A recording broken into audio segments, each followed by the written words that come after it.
Talk to me.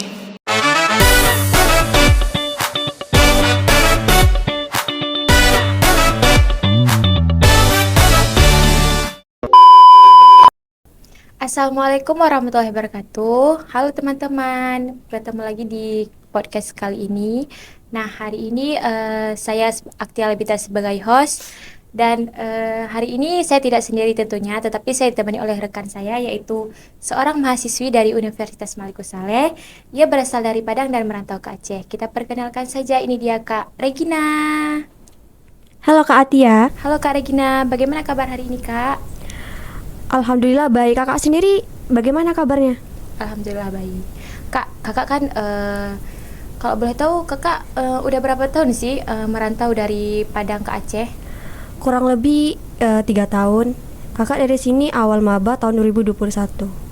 Nah Kak, di podcast kreatif kali ini kita kan membahas tentang kultur shock budaya nih, yang dimana orang-orang pasti pernah lah mengalami kultur shock budaya ini. Apa sih pengalaman kultur shock kakak yang paling menarik selama di Aceh ini? Salah satu hal yang menarik di Aceh yaitu tari tradisionalnya, yaitu tari saman. Dengan kekompakan dan keindahan para penari dan ciri khas musiknya itu membuat saya takjub dan bikin saya terkejut gitu dengan budaya Aceh.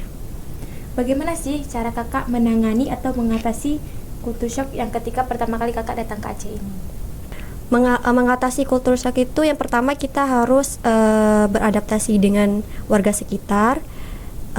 Terus kita bisa mengenal adat itu bagaimana, dan paling penting tuh kita harus bisa mengenal teman yang asli orang Aceh biar kita tahu kayak mana cara orang beradaptasi dengan lingkungan di sini. Seperti itu. Nah Kak, kalau boleh tanya nih, apa kakak pernah merasa kayak merasa diasingkan atau terisolasi di budaya Aceh ini gitu? Nggak pernah sih, karena orang lingkungan sekitar kos kakak ya, orang itu baik-baik, ramah-ramah, apalagi ibu kos kakak itu udah kayak orang tua sendiri. Dia tidak membedakan antara anak kos sama anak dia sendiri. Ibu tuh baik dan dia itu selalu lemah lembut. Terus ibu tuh mudah diajak bergaul. Berarti masih bisa memahami lah gitu ya? Iya, begitupun dengan kawan-kawan kakak ya. Kalau kakak orang-orang Aceh itu orang itu saling mau membantu. Terus orang ini pintar juga, pandai. Nah kalau misalnya kakak ini kan tinggal dengan ibu kosnya, nah ibu kos kakak ini sering nggak mengajak kakak untuk misalnya kayak itu memasak makanan Aceh atau apa gitu? BTW ibu kos kakak campuran Aceh Padang ya. Jadi dia tuh di Aceh ini baru 3 tahun. Dulu dia tuh tinggal di daerah Jawa, tempat suaminya kan ibu tuh. Jadi kak ibu tuh bisa juga memasak masakan Aceh. Dia juga sering ngajarin kakak bagaimana masakan Aceh. Dia juga ngajarin kakak bagaimana masakan Jawa juga. Pokoknya ibu tuh udah memiliki 3 budaya lah, Aceh, Padang sama Jawa. Lengkap ya? Lengkap pokoknya. Nah kak, kakak kan dulunya di Padang itu kan tidak berhijab ya, dan sampai ke sini harus memakai hijab. Bagaimana sih kak rasanya memakai hijab itu selama di Aceh ini? Awalnya tuh susah ya, karena kita nggak terbiasa. Emang sih sesuatu yang tidak biasa itu kalau kita biasakan nanti terbiasa sendiri. Nanti kalau udah terbiasa sendiri, misalnya kita udah ke Padang, kita udah bisa membiasakan diri pakai hijab. Jadi kita pun juga bisa untuk memperkenalkan lingkungan budaya baru kita kepada budaya kita sendiri. Berarti kakak kalau di Padang udah memakai jilbab ya, nggak buka-buka lagi ataupun memakai baju yang sudah seperti di Aceh syariat Islam? Ya kalau dibilang sama sih seperti gitu, bisa aja. Ya alhamdulillah. Kak, apa saja sih aspek budaya yang membedakan antara budaya kakak Regina yang di sana dengan di sini di Aceh? Tentu yang aspek yang membedakan itu banyak ya, tapi yang paling membedakan itu dari cara berpakaian. Di sini kan orang Aceh dikenal dengan daerah Serambi Mekah, atau dengan Islamnya tuh ketat atau kental. Kalau kami biasanya di Padang itu menggunakan pakaian yang minim, terutama untuk wanita di Aceh yang muslim wajib menggunakan hijab, atau misalnya dia melanggar itu dapat hukuman atau berupa cambuk ya. Iya betul, di sini cambuk. Soal makanan ya, kan yang kita tahu berbeda ya rasanya makanan Padang sama makanan Aceh. Apa sih yang kakak rasain setelah tinggal di Aceh ini makanannya? Pertama kali saya ke Aceh itu kan, terutama tentang masalah makanan. Makanan tuh di sini kayak kurang selera gitu, maksudnya emang nggak masuk dengan perut. bikin mual. Karena kan masakan kami diidentik dengan masakan rasa pedas, sedangkan kalian tuh kalau saya rasa ya, masakan Aceh itu diidentik dengan rasa asam manis. Oh, seperti itu. Oke. Nah, kalau misal dari bahasa sendiri, kakak beradaptasinya seperti apa sih? Kalau tentang bahasa itu sangat sulit ya. Saya kan udah 3 tahun di sini.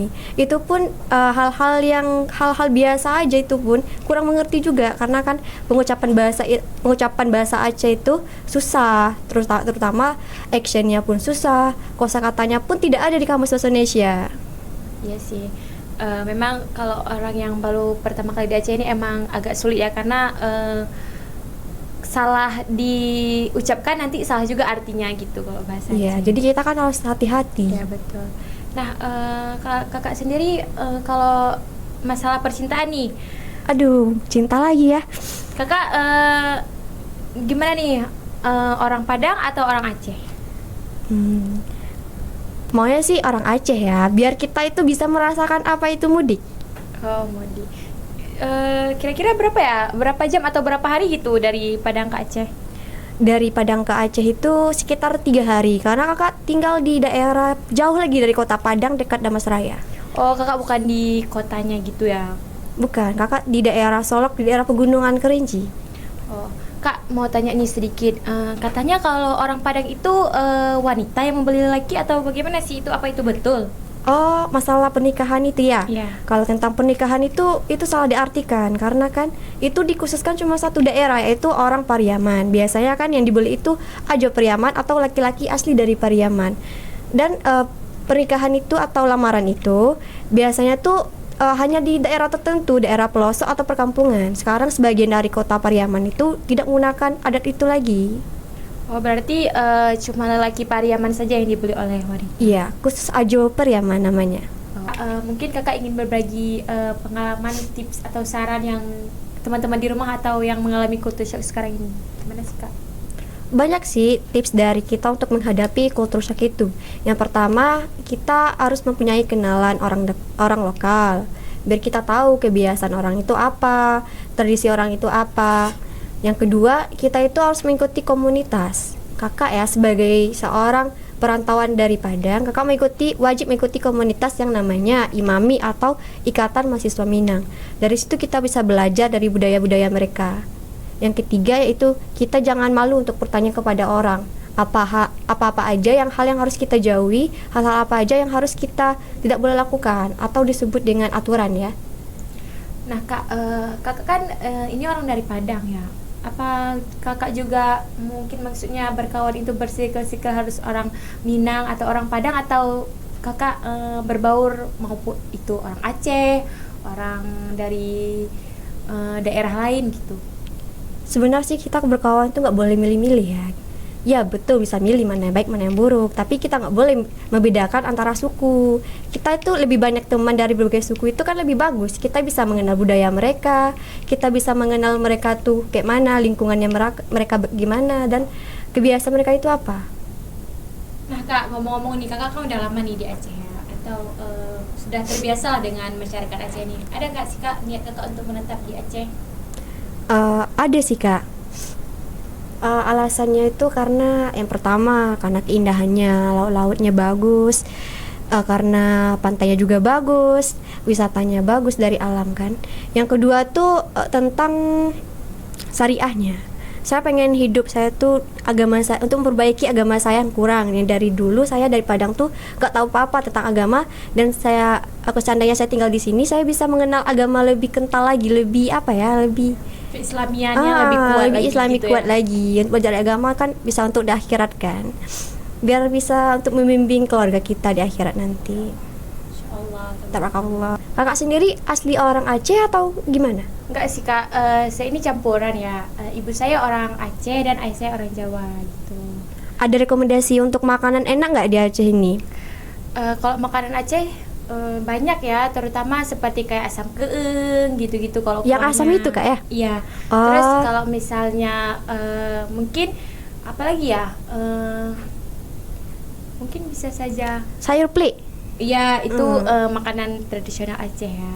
Yang mungkin awal kakak suka paling saya suka di sini ya itu terutama mie Aceh. Mie Aceh itu memang kayak rasanya itu beda lagi dari mie biasa. Teman di rumah ingin dengar satu kalimat dua kalimat kakak dengan menggunakan bahasa Padang nih kak, atau bahasa Minang. Apa sih biar bisa teman-teman kita tuh tahu sedikit gitu tentang bahasa Minang? Apa ya? Saya pun bingung. Kakak ada nggak itu bahasa Indonesianya apa gitu? Terus saya translate-nya itu ke bahasa Minang. Apa ya? Kalau misalnya apa kabar hari ini atau itu apa sih kak? Oh, bahasa Minangnya? Minang apa kabar hari ini ya? Apa kabar hari kini kok? Oh seperti itu. Agak sulit juga ya bahasa di sana. Kalau bahasa Minang itu kalau di belakangnya aja ditambah o. Kalau kak, nih aku pengen tanya nih kak. Kalau di di Aceh ini kan ada kayak misalnya lelaki agam atau perempuan itu inang. Kalau di Padang sendiri ada nggak sih perbedaan pemanggilan gitu? Oh, panggilan khusus untuk laki-laki sama perempuan ya? Ya. Oh, kalau untuk laki-laki ya, biasanya kalau di Padang itu dipanggil Uda. Kalau untuk perempuan itu dipanggil Uni. Jadi Uda Uni gitu. Kalau untuk bahasa misalnya ibu atau ayah itu panggilan khusus di sana ada nggak kak? Ya suka biasa aja, ibu, ayah, bapak, mama gitu aja sih. Yes. Tergantung kita manggilnya apa. Nah, sedikit tanya lagi nih kak, kalau misalnya tentang pernikahan di sana tuh gimana sih adatnya, atau biasa kan kalau kental banget ya adat orang sana ya, gimana sih kak? Kami ada di sana. Kami kalau dibilang kan pesta kami itu 7 hari 7 malam paling lama. Kami awal pesta itu namanya tuh malam Mbak Inai atau disebut dengan apa nama Mbak Inai. Taruh inai di tangan, Iya di kaki gitu ya. gitu.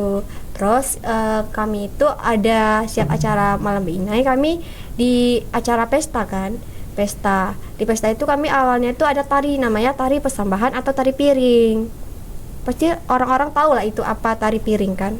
Emang tari piring itu wajib atau tidak sih, harus ada di pernikahan orang? Enggak wajib. Itu bagi yang mau aja.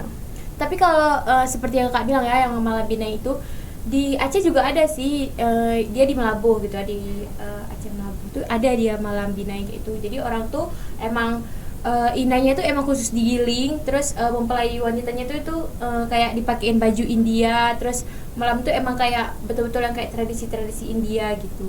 Di Aceh juga ada sih seperti itu. Terus kalau boleh sedikit tambahan, kalau di Aceh itu juga ada yang kayak mandi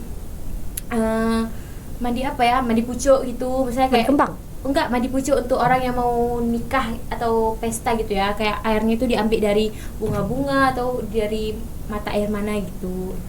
Tapi kan saya tengok di pernikahan Aceh ini pesta gitu ya, cuma sampai jam 3 ya.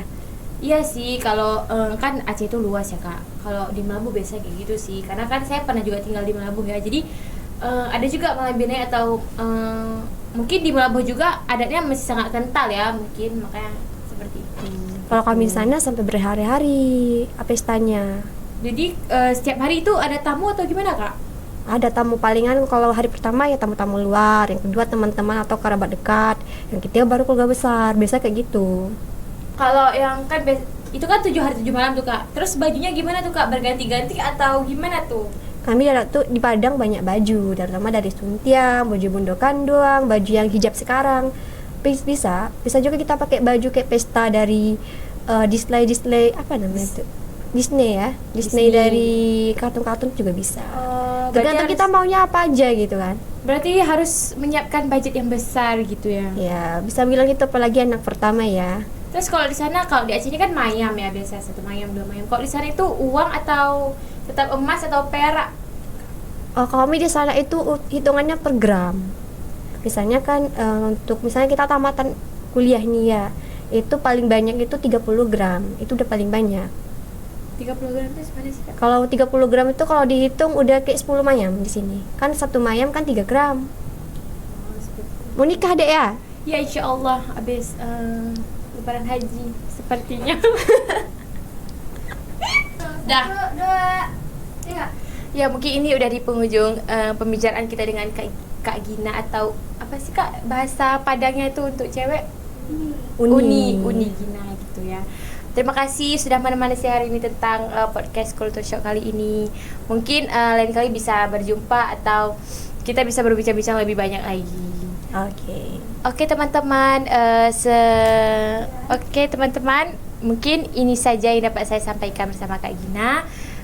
Assalamualaikum warahmatullahi wabarakatuh. Dadah. Dadah. Gak bisa diam bersih.